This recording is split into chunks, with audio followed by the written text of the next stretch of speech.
तैमूर झगड़ा आज खत लिखने की बजाय 10 दिन इंतजार नहीं कर सकते थे। ये कहना है वजीर खजाना मिफ्ताह इस्माइल का।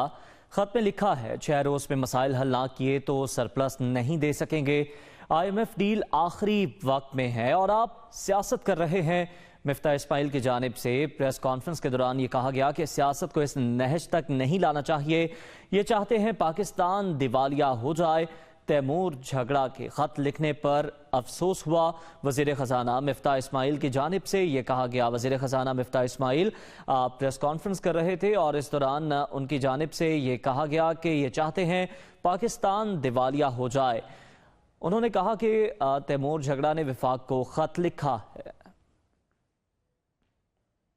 कतर ने पाकिस्तान में $3 अरब कम से कम $3 अरब की सरमायाकारी की मंजूरी दी है। तो हमारा IMF का हद अब तकरीबन पूरा हो गया है। IMF ने रिक्वायरमेंट रखी थी कि हम जो 1.5 साल से बिजली के रेट नहीं बढ़े थे, 1.25 साल से वो बढ़ाएं, तो ₹7 इस बार हमको जुलाई और अगस्त में बढ़ाने पड़े। वज़ीर आज़म पाकिस्तान बहुत ज़्यादा तशवीश में थे। हमने 56% सार्फिन को फ्यूल एडजस्टमेंट चार्जेस से FCA से रोक लिया है। उनसे ये इस महीने बिल नहीं लेंगे। जो सार्फिन बिल दे चुके हैं वो दे चुके हैं। अगर वो फ्यूल एडजस्टमेंट चार्जेस दे चुके हैं तो उनको फ्यूल एडजस्टमेंट चार्जेस अब सितंबर के महीने में एडजस्ट कर दिए जाएंगे उनके बिलों में।